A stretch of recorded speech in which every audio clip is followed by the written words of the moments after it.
आगे वाला पार्ट है किले का, ये सीक्रेट रास्ते हैं, भूल भुलैया भी हम कह सकते हैं इसको। ये इस तरह की बना रखी है ताकि दुश्मन अगर अटैक करता है, दुश्मन अगर फोर्ट के अंदर भी प्रवेश कर लेता है तो उसको पता ही नहीं चले वो कहाँ से कहाँ जाना है। उनको यहाँ के लोग निकल जाते थे, लेकिन उन दुश्मन को इन्हीं गैलरियों में, इन्हीं भूल भुलैया में फंसा के मार डालते थे। ये बिल्कुल सीक्रेट रास्ते हैं, आज सुरंग से कनेक्टेड है, महल का एक पार्ट दूसरे पार्ट से जुड़े हुए हैं, रोशनी के लिए, सनलाइट के लिए यहाँ पे लाइट है। और आमेर महल और ये दोनों टनल से कनेक्टेड थे।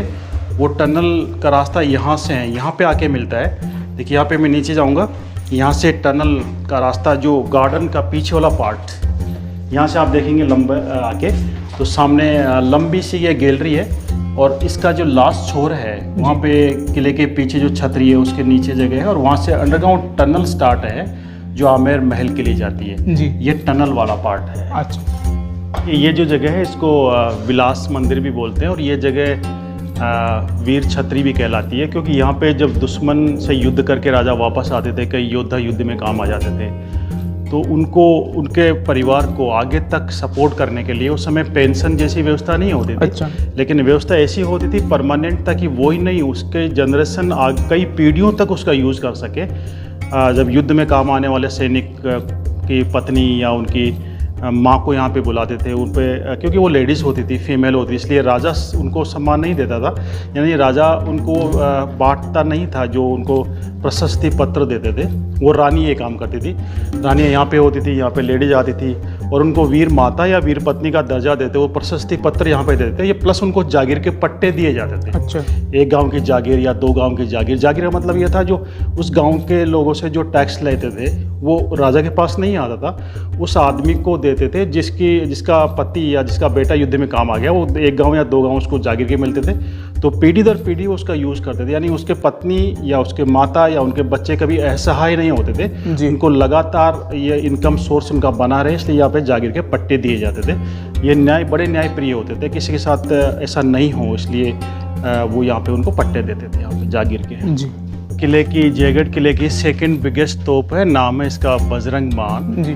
बजरंग बाण, जय बाण, राम बाण, इस तरह के नाम होते थे ताकि इनके साथ में भगवान के नाम भी आते रहे। और ये बजरंग बाण तोप के बारे में लिखा है। ये तोप किले की जो बुर्ज है काफ़ी ऊंची, जय बाण के बाद में, उस तो वहाँ पे इसको बुर्ज पे एक एक हाथियों से, 32 बैलों से खींच के बुर्ज के ऊपर चढ़ाया जाता था, क्योंकि नीचे दीवारें होती, किले की दीवारें टकराई नहीं, वो दूर से ऊपर से उसको रोटेट करके फायर कर सके, इसलिए 32 बैलों से खींच के ऊपर चढ़ाई जाती थी बुर्ज के ऊपर। ये बजरंग बाण किले की सेकंड बिगेस्ट तोप है। छोटी तोपें तो इनके पास 600 थी, लेकिन वर्ल्ड की सबसे बड़ी प्लस किले की सेकंड बिगेस्ट तोप है ये, जय बाण नाम है इसका। हाँ देखिए, किले का ये वाला पार्ट जो कारखाना है ये काफ़ी गुप्त रहा था, क्योंकि मुगलों के टाइम में मान सिंह ने ये कारखाना यहाँ पे स्थापित कर दिया था। ये ड्रिल मशीन है और उस साइड में भट्टी है, टूल्स है, क्योंकि उस समय मुगलों के साथ ही इंडिया में, बाबर के साथ में 1526 में तोपों का आगमन हुआ था, और मुगल लोग नहीं चाहते थे किसी भी इंडियंस को इसके बारे में नॉलेज मिले।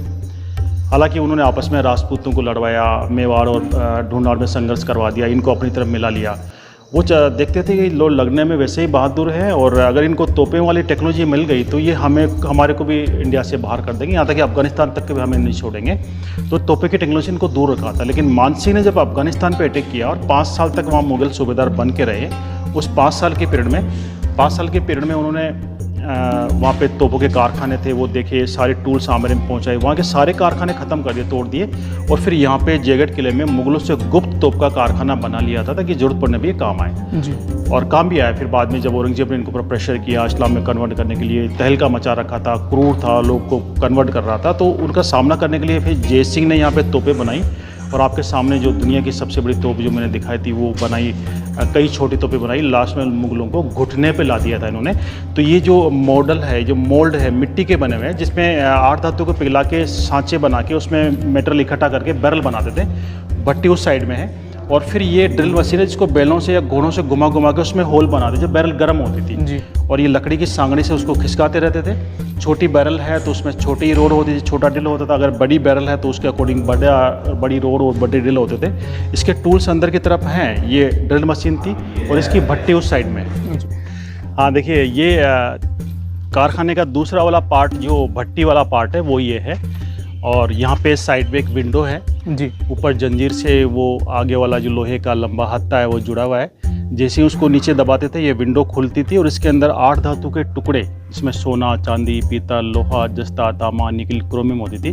8 धातु के टुकड़े इसके अंदर डाल के लकड़ी से और कोयले से पीछे से लगातार इतना गर्म करते थे कि वो 1000 से लेकर 1200 डिग्री सेंटीग्रेड में, तो वो तापमान में वो लावा, वो अष्टधातु पिघल के लावे के रूप में बाहर निकलना स्टार्ट होती थी। इस जगह से जी यहाँ पे से वो लावा बाहर निकलता था। यहाँ पे मिट्टी के मोड़ जो सांचे होते तो बना के रखते थे, जंजीर उसको बांधने के लिए ताकि वो गिरे नहीं नीचे।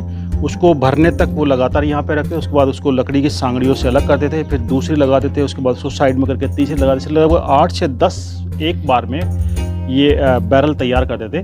और जब थोड़ी बैरल जम जाती थी उस समय गर्म बैरल को यहाँ से निकालते थे। निकालते समय आधा मोड़ जो है मिट्टी का होता वो टूट जाता था और ड्रिल मशीन के सामने फुर्ती से वहाँ पे ले जाके उनको बैलों और घोड़ों से घुमा के ड्रिल के साथ उसमें होल बनाते। गर्म बैरल में जल्दी होल बन जाता है।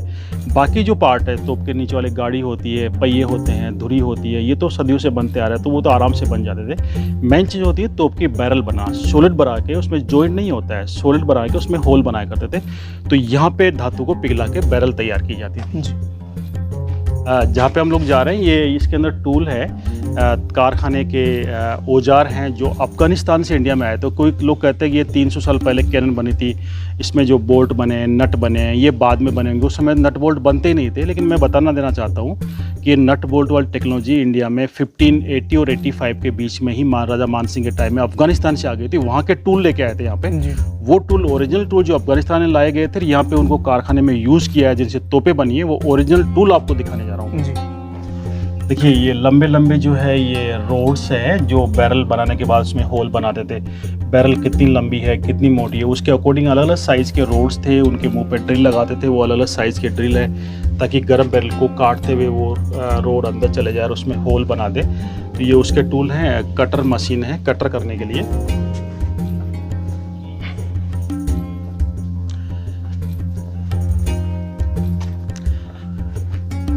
ये जो जगह है यहाँ पे कारखाने का जो ऑफिसर होता था, जिनके अंडर में ये सब कुछ काम होता था, ये उनके बैठने की जगह है जी। ये पुराने यहाँ पे हम लोग खड़े हैं, यहाँ से पूरा आमेर का नज़ारा दिखता है। और जयगढ़ फोर्ट का हमारा जो ट्रिप था वो पूरा हो चुका है। इसमें देखने के लिए 2 से 3 घंटे का समय चाहिए।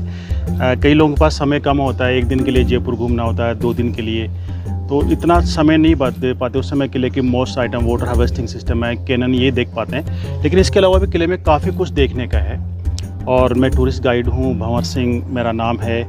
मेरा मोबाइल नंबर है 9414279945।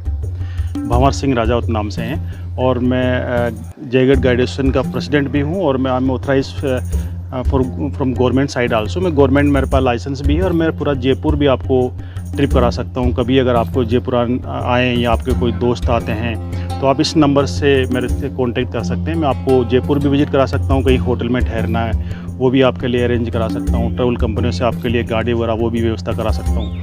तो जयपुर के अलावा भी काफ़ी चीज़ है, जैसे आमेर महल है, सिटी पैलेस है, जंतर मंतर है, हवा महल है, मोती डूंगरी फोर्ट है, बिरला मंदिर है, अल्बर्ट हॉल है, काफ़ी चीज़ें देखने की। जयपुर नाहरगढ़ फोर्ट है, नाहरगढ़ फोर्ट है। और इसके अलावा ये कई चीज़ें यहाँ पे, राजस्थानी कल्चर है, राजस्थानी डांस है। आज जयपुर वर्ल्ड में फेमस जेम्स एंड ज्वेलरी की कटिंग पॉलिशिंग के लिए यहाँ पे जयपुर के अंदर पुराना टाई एंड डाई का काम होता था, ब्लॉक पेंटिंग वगैरह होती थी। ये सारी चीज़ें, कई चीज़ें देखने की, तो वो सारी चीज़ें आपको देखने की मिलेगी। और कभी आपके मेरी हेल्प की ज़रूरत पड़े तो ये मेरे नंबर है जो मैंने इस पर बताया था, तो कभी कॉन्टेक्ट किए। आपका मोस्ट वेलकम है। भंवर सिंह राजावत आपका वेलकम करेगा और आपको पूरे जयपुर में एज ए गेस्ट आपको पूरा विजिट करवाएगा। जी sir, thank you so much, आपने इतना बताया। और सामने देख सकते हैं आपको आमेर फोर्ट देखने को मिल जाएगा। और सर को जितना नॉलेज है, जो मैंने ऑब्जर्व किया है 2-3 बार में, वो मुझे नहीं लगता यहाँ के किसी भी दूसरे गाइड में है। तो आप जब भी यहाँ जयपुर घूमने आएँ, जयपुर घूमना चाहते हैं, तो सर को आप एज ए गेस्ट ले सकते हैं, एज ए गाइड ले सकते हैं। और आपको मैं जो नंबर है वो मैं दे दूँगा स्क्रीन के ऊपर भी, आप ले सकते हैं। Thank you so much sir. Thank you.